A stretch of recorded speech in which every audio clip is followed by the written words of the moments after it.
Bonjour, nous parlons des systèmes alimentaires durables. Alors, c'est une bonne occasion de parler de notre expérience de recherche. Ça fait plusieurs années que notre équipe est impliquée dans des projets de recherche en Équateur sur la consommation alimentaire, sur la production alimentaire agroécologique. Depuis 2017, en effet, nous avons une succession de projets. On a des données qui nous proviennent d'agriculteurs, d'agricultrices plus précisément. Une centaine d'abord et ensuite plus que 1000 agricultrices récemment en 2022. Nous avons aussi des informations et des données de quelques 6500 consommateurs à travers 3 villes de l'Équateur, dans les Andes, sur la consommation alimentaire, sur la production agricole et plus particulièrement sur l'agroécologie. Donc, je vais poser des questions à Anna Diaconou sur l'avantage que peuvent tirer les productrices, d'après ton expérience, les productrices agroécologiques de cette production-là. Oui, je pense que ça vaut la peine un peu dire c'est quoi l'agroécologie pour commencer. Et l'agroécologie, ça vise à être un système alimentaire durable qui est vraiment commencé du côté de la production, mais qui vraiment, l'agroécologie a évolutionné pour comprendre tout le système alimentaire. Donc, mais du côté de la production, l'idée c'est qu'on utilise les interactions dans les écosystème agricole, fait que c'est pour ça l'agroécologie, pour avoir une production qui n'utilise pas des pesticides synthétiques, qui n'utilise pas des fertilisants synthétiques et qui utilise plutôt les symbioses, les relations entre les plantes, le microbiote et les animaux et dans le système agricole. Et donc, dans mon expérience en Équateur, des agricultrices ont commencé à utiliser l'agroécologie parce que c'est vraiment quelque chose qui est très pareil à leur système traditionnel de production parce que, évidemment, avant qu'il y avait la révolution verte, on n'avait pas la possibilité d'acheter des engrais synthétiques. C'était tout basé sur ce que tu as dans l'écosystème où tu habites.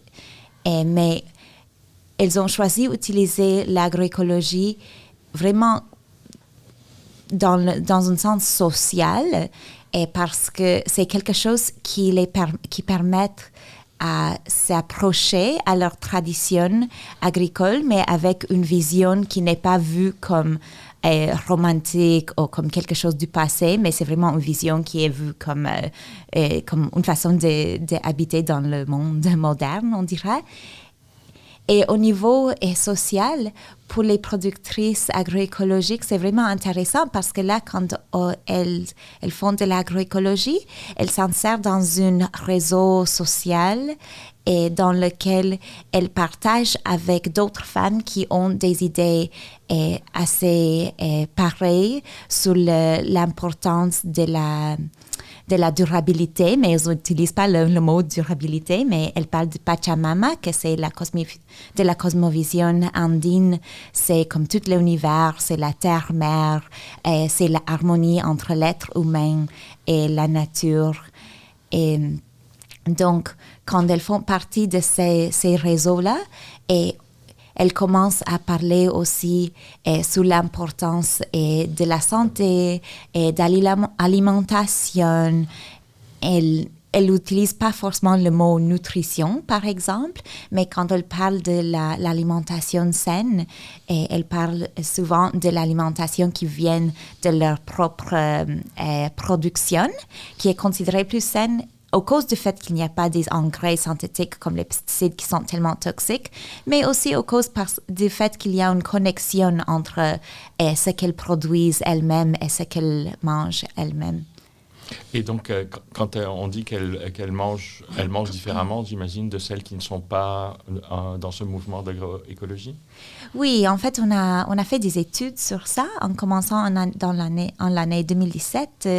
Une petite étude, on a comparé des productrices agroécologiques avec leurs voisines qui habitaient dans des conditions socio-économiques pareilles. En fait, on a vu qu'il n'y avait pas de différence au niveau socio-économique. Et c'est un environnement alimentaire pareil, un écosystème pareil, c'est vraiment les voisines. Et quand on a comparé et au niveau de, par exemple, la diversité alimentaire entre les femmes agroécologiques et leurs voisines, on a trouvé que les femmes agroécologiques mangeaient plus de diversité. Donc, Bana Salamé, quand on parle de plus de diversité, qu'est-ce que cela veut dire? Mais en fait, c'est très intéressant parce que, comme Anna a expliqué, il y a différents angles de l'agroécologie. Il y a l'angle social et aussi les angles plus santé, si on peut dire, des intrants synthétiques dans l'agriculture, etc. Donc, qu'est-ce qu'on voit avec ça? C'est que avec les espaces sociaux, qui sont créés par l'agroécologie, par des associations. Par exemple, en Équateur, il s'agit des associations agroécologiques. On voit que ces espaces créent un espace de partage, soit que ça peut être de partage formel, des échanges formels ou informels, où on voit que ça augmente la diversité alimentaire parce que quand des différentes productrices des différentes régions ou même des mêmes régions se rencontrent et faire des échanges. Chacune pousse différentes plantes ou même des bétails aussi. Donc, on voit qu'il y a un effet sur l'augmentation des diversités alimentaires. On a, dans la dernière étude qu'on a fait, on a collecté la donnée en 2022. On a vu qu'il y a une augmentation. On a comparé les agricultrices agroécologiques et les non agroécologiques. C'était la même étude que Anna a décrite, mais avec plus qu'une 1000 participantes. On a vu que il y a les productrices agroécologiques consomment plus des produits laitiers non sucrés et des légumes. Et donc, qu'est-ce qu'on voit aussi avec l'agroécologie, c'est que quand ils dépendent plus sur leur propre production, et ils sont moins dépendants des marchés.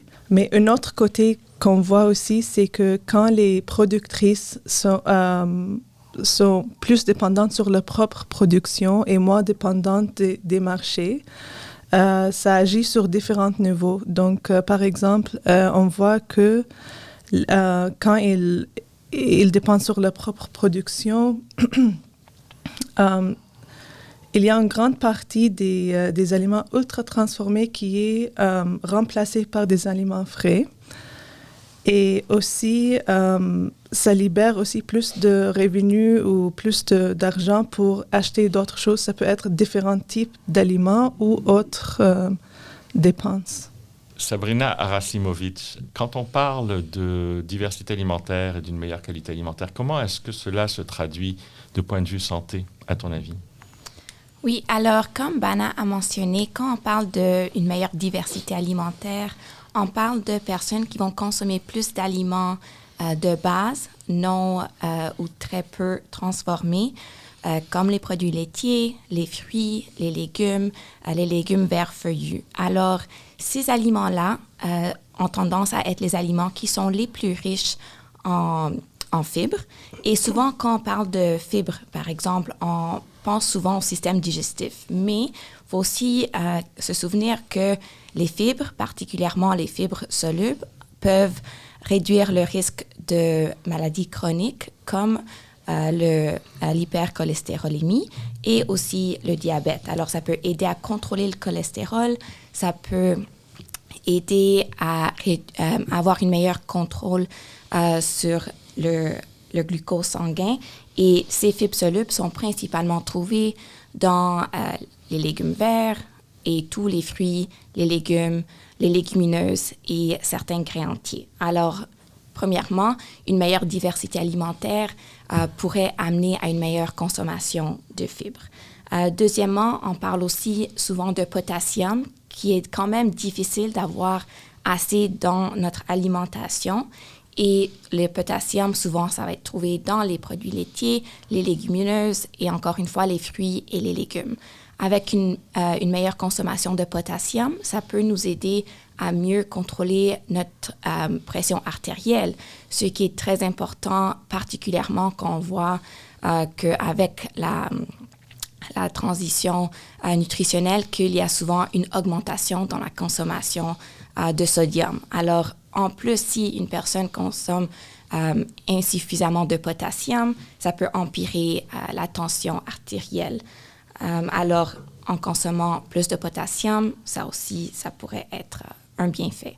On parle aussi, par exemple, quand ça vient aux carences alimentaires, si on consomme plus de fruits et de légumes, souvent, ça va amener une meilleure consommation de vitamine C. Et la vitamine C, qu'est-ce que ça pourrait faire? Ça pourrait nous aider à mieux absorber le fer qu'on retrouve dans les produits non animaux. Alors, par exemple, si on a du fer dans les légumineuses, du fer dans les épinards, si on n'a pas la vitamine C qui l'accompagne, ça se peut qu'on va moins bien absorber ce fer-là. Alors, en ayant plus de vitamine C dans notre alimentation, on peut mieux absorber le fer non animal qui pourrait aider à réduire le risque d'une carence en fer et l'anémie. Tout ça semble très pertinent puisque les problématiques de diabète, d'hypertension, de maladies cardio-métaboliques en général sont celles qui sont les plus prévalentes dans cette population, qu'elles soient au niveau des productrices, mais aussi dans la population en général. C'est pour ça que je pose la question à Gabrielle Apry-de-Lalonde. Alors, cette production agroécologique, c'est qui la consomme et comment est-ce qu'elle est écoulée par ces productrices, d'après ton expérience? Oui, mais d'abord, par rapport à la deuxième partie de la question sur les façons d'écouler les produits de l'agroécologie, bien, il existe plusieurs façons. D'abord, je ne vous étonne pas en vous disant que les productrices consomment leurs propres produits. Et puis ensuite, il y a aussi les échanges au sein de sa communauté.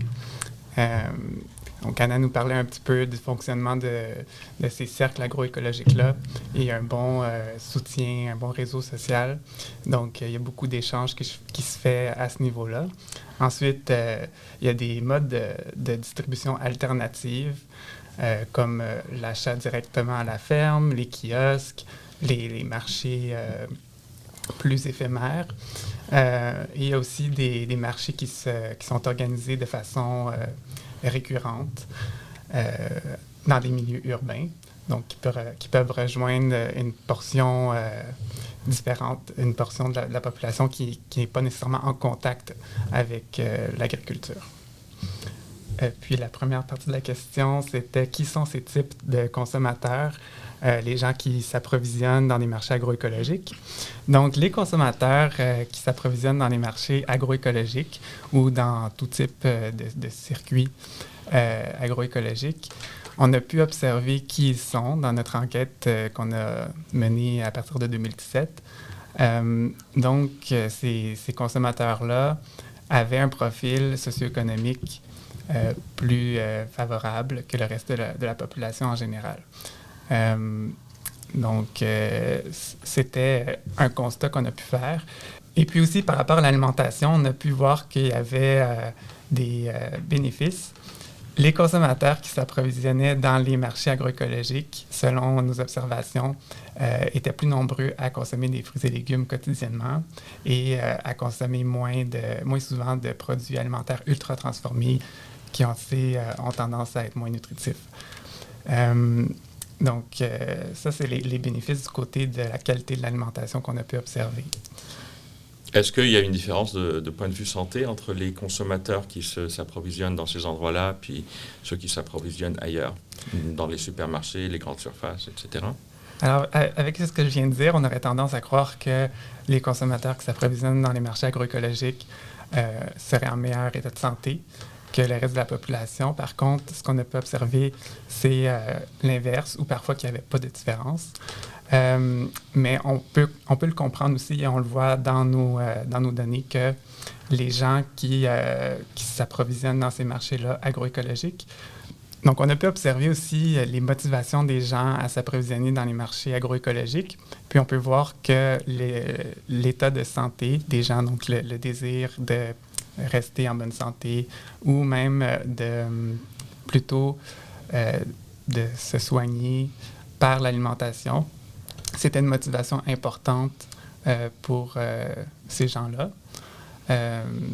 Comme Anna nous avait dit, par la perception ou la connaissance que les aliments dans les marchés agroécologiques contiennent moins de pesticides.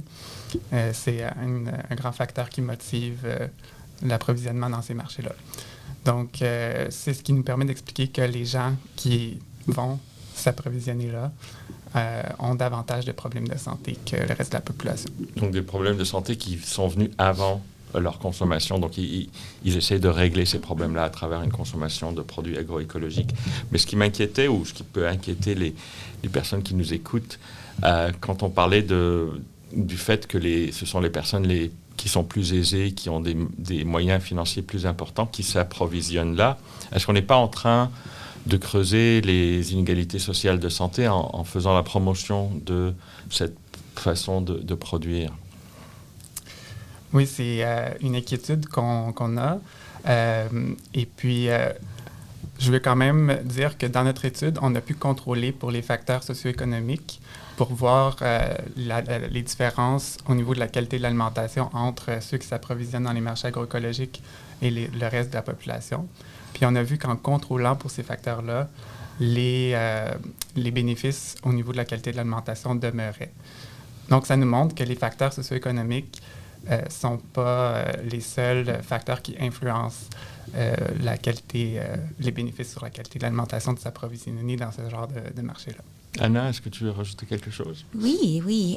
J'aimerais juste nous faire souvenir que ce n'est pas que les clients des marchés agroécologiques qui mangent les produits agroécologiques. En fait, la plupart des consommateurs agroécologiques sont les mêmes producteurs. Et c'est qui les producteurs agroécologiques? En fait, c'est parmi les gens les plus pauvres du pays, en Équateur. Et la plupart, c'est des personnes qui sont autochtones, qui ont eu des centaines d'années de marginalisation. Est-ce qu'on dit ça en français? Donc, quand on parle d'équité sociale, et en fait, on peut juste se souvenir que oui, ça peut être que dans les marchés agroécologiques, les clients qui achètent les produits agroécologiques sont souvent du revenu plus haut, mais la plupart des consommateurs agroécologiques sont les mêmes producteurs. Mm-hmm. Et en fait, cette question de différence de prix, elle est peut-être une perception. C'est peut-être artificiel, ou est-ce que c'est vraiment le cas, Bana? Oui, c'est un très bon point. Et en fait, quand on regarde les prix, c'est vrai que parfois il y a la tendance que les marchés agroécologiques sont plus chers que les non agroécologiques ou les marchés conventionnels finalement.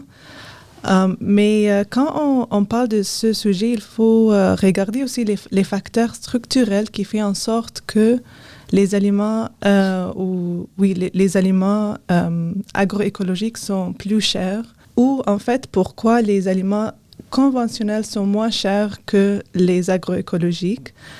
Et on voit que dans beaucoup des pays dans le monde, ce sont les grandes exploitations agricoles qui sont subventionnées par leur gouvernement, soit pour la consommation locale ou surtout pour l'exportation. Et c'est pour ça, c'est ces subventions qui font en sorte que les aliments conventionnels ou industrialisés sont moins chers. Alors, il faut repenser les facteurs structurels. D'accord.